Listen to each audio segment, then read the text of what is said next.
Hello and welcome to the show. I am here at the top of Mount Chiliad for some more downhill chaos. My first vehicle today is the SSC Ultimate Aero. I do quite like this car, a brutally fast accelerating vehicle, a brutally fast top speed as well. Not exactly the most suitable vehicle when it comes to off-road racing, but I thought it would be an interesting one to have a try at racing down here. And while it does have plenty of speed, it's the brakes are the first little bit of a problem. I may got the jump a bit awkward and not really got on the brakes early enough, and then we go tumbling. It does some impressive cartwheels once it does get going. It's not quite like the Hummer in that kind of when you go on the brakes of that Hummer, it didn't slow down at all. It will get slowed down, but they're not quite as good as I would ideally like, and when you have a car that is as fast as this one, you kind of have some big accidents when you're still learning the vehicle. And this is a prime example. Many cars have had issues through that part of the course. All you have to do is get caught up on one of the bankings, and as soon as you do that, you're going to go soaring all the way down here, and I'm fighting and trying to get the Ultimate Aero under control. Eventually we do kind of bounce and twist and spin and between some trees, and still it's going. It's still trying to fight, and eventually do manage to get the car stopped. A rather buckled up Ultimate Aero that we find all the way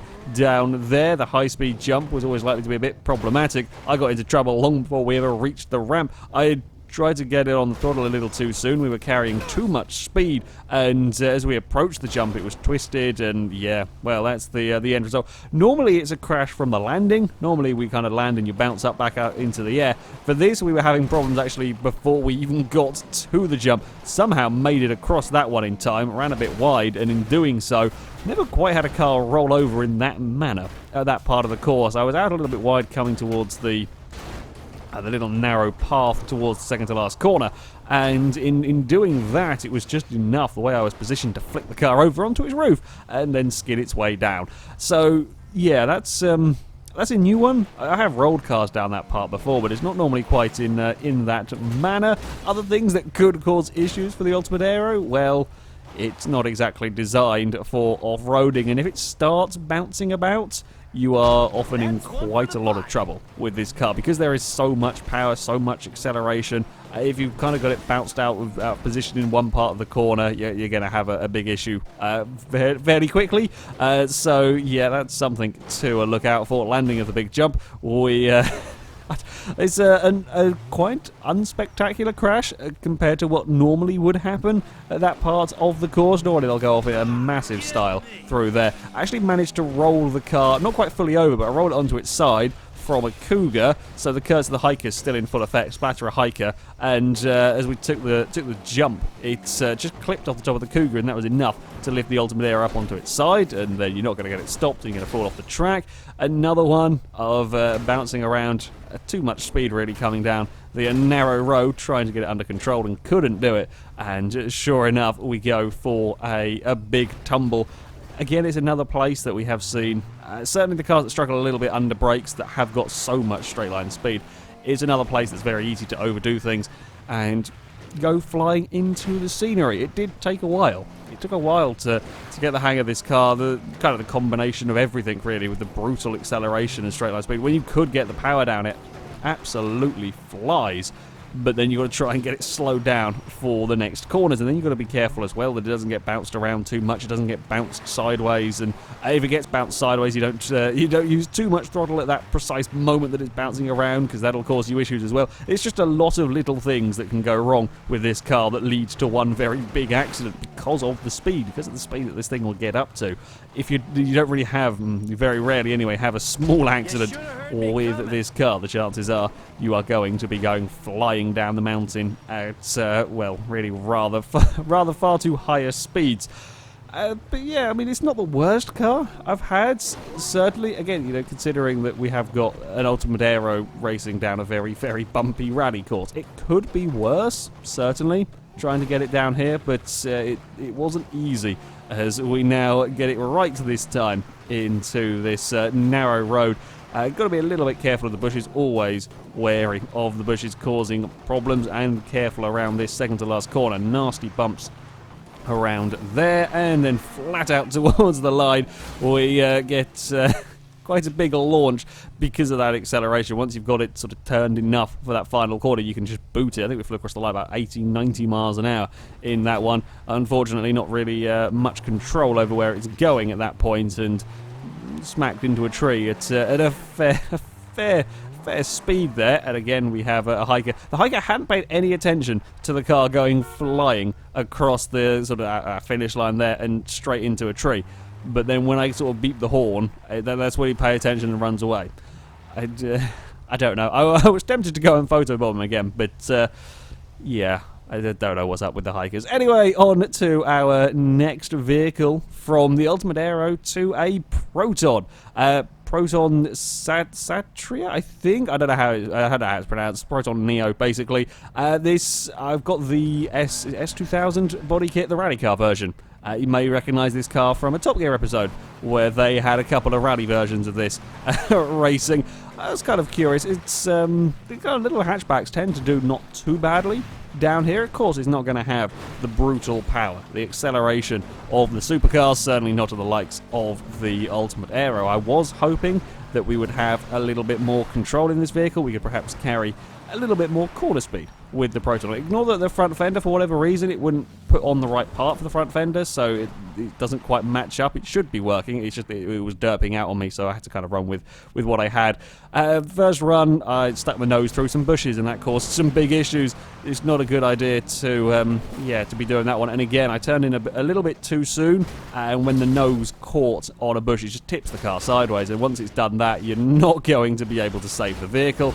And then we go for a big tumble down the side of Chiliad, again trying to get the car under control, but once it's gone off at that speed, it's upside down. I can't put the brakes on it. It's just picking up more and more momentum, and this is a seriously steep mountain. Sometimes the camera angles, certainly from this sort of third-person perspective, don't always do it justice, just how steep this course can be. Again, another turned around a corner, was carrying good speed. The front bumper just grazed a bush, and that tips the car around in a circle, and again, very similar to the accident I had with the Ultimate Aero down that part of the course. Not sure that was a bush-related issue. I think I just ran a bit wide, and across the bumps the car got tipped before it hit the jump, and then you have a crash as well. This one, nowhere near as bad as the Ultimate Aero. Aside from the avoiding bushes that had to be going on because they were an absolute nightmare, this was, really not too bad a car to drive. We did sort of take out the knees of a hiker as we went past. No massive harm done at that part. Certainly didn't slow my car down, and that is the most important bit in this. It's a pretty decent vehicle, really. It's not massively powerful, not massively fast accelerating, and so on, which perhaps won't have helped it at some point. Certainly, when it came to these jumps, when it came to across the bumps, aside from the issues with the foliage, there wasn't anything terrible about the car. Certainly, it was nice and planted through these turns as we come across the first of the big jumps. No problems on the landing around the next corner, trying to carry some speed down here. Still got to be aware of that heavy landing zone, but there wasn't any bouncing back up into the air, which is always good. Then this part here is where we lose some time. You've got to be very careful. You can't afford to clip the bushes down that part, so I did have to shrug off a little bit more speed perhaps as we come up around the final corner and boot it across the line for the Proton. Couldn't quite get it stopped in time. It felt like it had slightly better brakes than the Ultimate Aero, certainly, but equally it wasn't going anywhere near as fast when it came to accelerating. Got screwed over by the course there while I was trying to recover the vehicle. There's a rather large rut that just launched my Proton into the scenery a little bit more, so it wasn't the most elegant recovery that I've ever managed to do. It wasn't a bad car at all, really. Kind of what I expected. Quite a good, fun vehicle to drive. A shame about the bushes causing so many issues with this, because you really did have to be very, very careful. Most of in fact, all of the damage on this was done after we crossed the line. It survives the course pretty damn well. Perhaps just lacks a little bit of speed. And finally, we have got a Renault Megane Trophy car.